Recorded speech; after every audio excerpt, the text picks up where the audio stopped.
Live from the Panera Studios, it's the Reading with Robin show, brought to you each week by my friends at Panera Bread, where it's food as it should be, and soup season is upon us.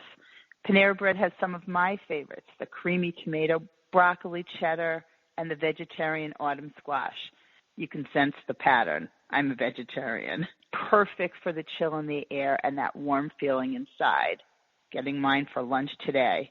Hope to see you at Panera Bread. Reading with Robin also brought to you by the Book Box. It's not too early to start thinking about that perfect holiday gift for the book lover in your life. A carefully curated box with the best books of the season, plus a few special treats, is the best gift ever. Please visit thebookbox.info. Again, that's thebookbox.info for more info. And now, enjoy the show. I read an article about 3 years ago about this guy who brings extraordinary people together for dinner. I was absolutely fascinated, and I was thrilled to see in the paper that Jon Levy has a brand new book out today. It's called The 2 a.m. Principle. He's a human behavior scientist. When he's not consulting, doing research, or speaking, he spends his life convincing strangers to cook him dinner, the influencers called, and traveling around the world studying the science of adventure. I am absolutely fascinated. Thrilled to have him on the show. Welcome to Reading with Robin, Jon Levy. Thank you so much for having me on. I'm really excited to be here. I remember, it's my pleasure. I remember, and I sent you the article as if you didn't know it, because I was like, wait, was that 3 years ago? I just was absolutely so taken by this whole story. And, you know, tell the listeners how this started, and we'll get into it as much as possible. So the truth of the matter is, I grew up incredibly unpopular, like to the point that when my 8th grade school teacher decided to reassign the entire class seating chart, she let us each submit 2 people we don't want to sit down next to. And I found out through an unfortunate series of events 2 things. One is there was one student nobody wanted to sit with. The second was that student was me. Aww. And so I was totally heartbroken. But over the course of years, I really dedicated myself to understanding why we make the decisions that we make and how to affect them. And so it's essentially cliche, right? It's like the kid that was unpopular wanted to figure out how to be popular. And so as a byproduct, I end up studying human behavior science. And from my research, I learned 2 things. One is what allows us to connect and build community among the most influential people in the world. And 2, what causes us to have fun, exciting, and remarkable lives? Really, I grew up watching like movies like Ferris Bueller's Day Off or Indiana Jones. I wanted to be like those guys. But what is it that they embody that actually causes people to live exciting lives? Anyway, on the dinner side, I end up creating something called the Influencers Dinner. 12 people are invited. They're not allowed to talk about what they do or give their last name. They cook dinner together. And when they sit down to eat, everybody gets to guess what everybody does. And then they find out that it's a famous author sitting across from a Nobel laureate, a president of a television network sitting across from the editor-in-chief of a magazine, the 2-time Academy Award winner sitting across from a 3-time Grammy recipient. And so I've developed... Coolest thing. Love it. Thank you. I've hosted over probably approaching 900 people at this point across 100 dinners, or almost 100 dinners.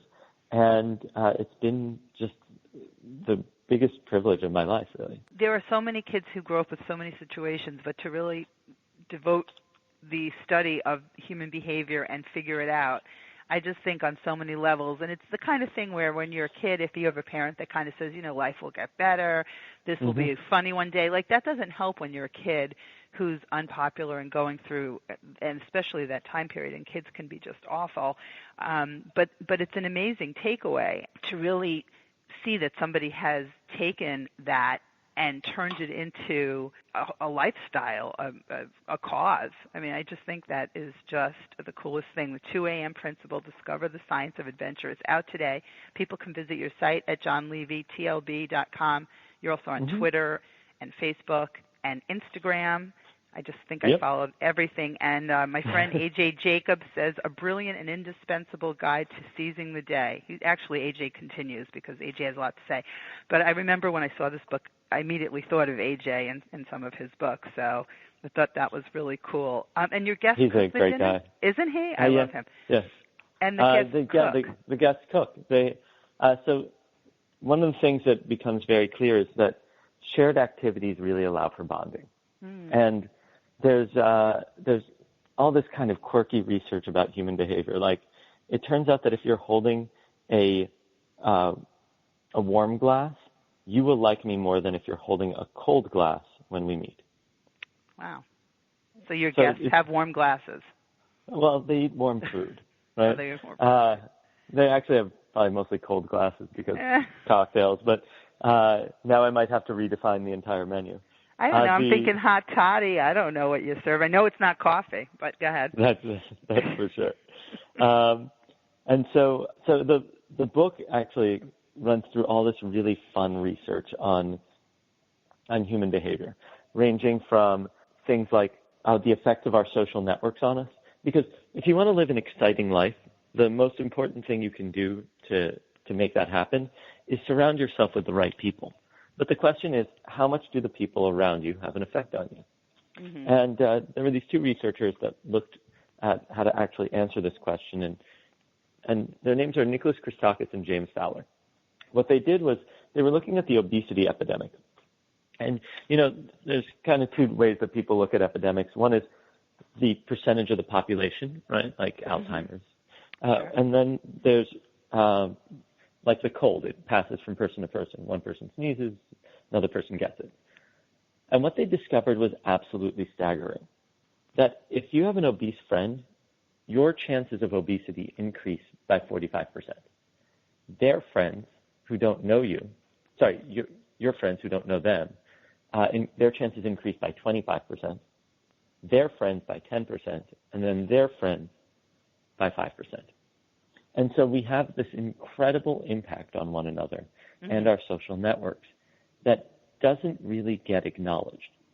And if you really want to have a profound impact on your life, and this is both at the core of the science of adventure and at what the influencers community is about, that you have to curate the people around you very particularly. And so each chapter of the book takes concepts like that and solidifies them in science, but then tells these outrageous stories ranging from I get crushed by a bull in Pamplona during running of the bulls and almost die. I within 10 seconds of meeting the girl behind the counter at duty free in Stockholm Arlanda Airport, I invite her to travel around with me. She leaves her job. So and the cool, next thing, she just goes, right? Yeah, she goes home, picks up her passport and a bag, and then spends a week traveling with my entire family around, I think, 4 cities. And so what is it about somebody like that who's open, or that you know that they might be open? Just like you get that sense, because not everybody would do that. Not everybody's looking for adventure. Not everybody realizes that that's lacking.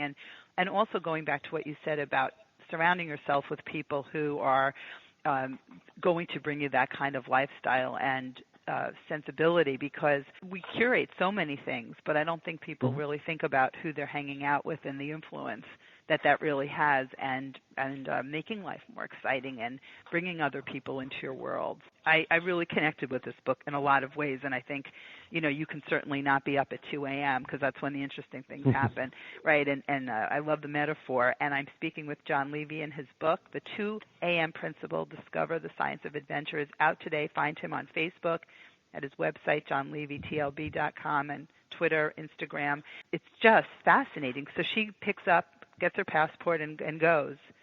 Yeah, it just gets crazier from there. But here's the important part. You mentioned that it's 2 a.m. and you're not up at those hours, or the 2 a.m. principle isn't about being up at 2 a.m. Right. No, I get it. The 2 a.m. principle is about that there's a certain line that is hard to traverse, that to take an experience from nice to great and exceptional And so I looked at the science behind how to make that happen. Because if you really look at your experiences, or at least when I look across people's experiences in general, my belief is that nothing good happens after 2 a.m. except the most epic experiences of your life. Yeah, so cool. And so in some cities that might be 1 a.m., or if you're out with your best friends or your kids on a day, hike or whatever it is, that might be 4 in the afternoon. But the key is to understand those elements that will make a huge difference in enjoyment so that our lives become more memorable. Because the fact is that if I were to ask you to think back and remember the past month, how many of the days have been notable to the point that you could actually talk about them? And for most people, they're not. Right. For most of us, yeah, I guess that, right, it just sort of the days run into each other and there's just so much that minutia of the day. And I like to consider that I live with intention, and these things are important, life's short, and I have lists, so those are the things. And I sort of go about my day, and I do take sort of, some risks. I like to be out of my comfort zone. So there, even just starting this radio show and throwing myself on the air at the time, filling in for somebody, and I'd never done that before. I've never done radio. Even finding myself on someone else's show alone with no clue, like that was pretty. It was like one of those moments. Yeah, that's phenomenal. Yeah, it was really kind of crazy. No experience, none of that. I was a caller to another show. It was a little bit longer story than that, but in essence, finding myself hosting a show with the program director, not exactly sure that I was doing that. But, the Bulls, I don't know about that one, but we all have our own, sense of what would be just something that we might want to do or just smaller steps. But life is just an amazing kind of thing, and you want things to be memorable and stand out and have stories and experiences. But you're right. Most people would just sort of give pause to that and really have no idea. So you're never bored. I wouldn't say that. I think really? I think that I'm bored on rare occasion, very rare. I'm mostly just so tired because I switch cities so often that if I have a few minutes, I'm like passing out. Okay, that makes sense. If I have the privilege of being bored, I'm so excited to just close my eyes, and I can fall asleep just about anywhere. I've fallen asleep like standing up on a bus. I've fallen, like just about anywhere. Is that your next book, John? Places Jon Levy has fallen asleep. Yes. It would be like a really odd list, that's for sure. Because as part of the experiments I run, I'll drop myself off in a foreign city where I don't speak the language, don't know anybody, don't have a place to stay, and either I convince a stranger to put me up for the night or I sleep on the street. And so I have slept on many a stranger's couch, and I've slept on park benches at times, and just crazy places that when you're just out and about and you're willing to risk and you're willing to fail at stuff, you never know where you're going to end up. And that is such a big takeaway. And for some people, it would it'd be much smaller kinds of things, because outside of a comfort zone, there are the degrees of being outside of your comfort zone could be so varied and make the hugest difference. But I love the whole idea of the science behind this, because there are reasons. And your earlier example of the rates of obesity and who you hang out with, and sort of a lesson. I don't know. Our mother sort of taught us that one when we were kids. Was sort of to make sure we're hanging out with the kind of people we wanted to bring into our world. We sort of got that at a young age. I forgot to mention, what's really interesting is that it's not just obesity. It's happiness. Right. Well, that was voting just right. habits. Right. It's literally everything passes through our networks in this way. So one of the things that I'm very clear on is that the size of our life is in direct proportion to how uncomfortable we're willing to be. And because you can't have a grand life, one that embraces experience and opportunity, without a willingness to grow, right? That's at the base of it. And to grow means to be put in situations that are beyond the scope of your comfort zone. So the fact is that the further you're willing to go outside of your comfort zone, the bigger the life you're going to have. Now, what's fascinating about this is if you look at research about peak human performance, it's called flow state. And it was done by Mihai Csikszentmihalyi. I don't know how he got that name because that would be like calling you Lev Levy or something like that. Sure. But the interesting thing about it is that we can only enter a state of peak human performance where we feel like the experience that we are one with the activity if we are doing something that, one, we have a certain level of skill and ability in, and two, it is just outside that level of skill and ability. So you can't do something too difficult because then you're focusing too hard and failing constantly, and that's not a good situation to be in. And you can't do something that's too easy because that's boring, right? So if I asked you to read, watch Tim walk, watch Tim run, like one of those first grade books, yes, you'd find it completely uninteresting. If I put you in front of like complex middle-aged text that might just be too frustrating to read, but then you get something like, the popular books that we read right now as a culture, and you realize that it's highly engaging, but it's not boring. So it has to be sort of just right. That's sort of that that like a Goldilocks effect. That's always a good one. We reference Goldilocks a lot. And I'm on the phone with Jon Levy, and his book, The 2 a.m. Principle, Discover the Science of Adventures, is out today. Now, anybody from your junior high class coming to the book parties? Anybody you'd particularly like to run into? Wow. So junior high. Where the kids weren't nice, that time period. Got it. Oh, they were nice at a certain time period? Wait, when did that happen? Obviously, you don't remember high school and grade school. High school's never over. Yeah, I know. But it just sort of got to be one of those like, hey, guys, this is my book. Remember me? Let me think. So I actually have really phenomenal friends that I stay in touch with from grade school. And we're surprisingly, like a lot of us surprisingly still stay in touch considering how long it was. And the fact that when you're in school, you don't necessarily want to hang out with the kids. When you get out of grade school, it's not necessarily the crowd that you want to be hanging out with. No, absolutely. And so, but I've still stayed oddly close with them. And I just had a series of events for the book, and people from college came out, and it was so interesting, and high school also, that I've rediscovered them.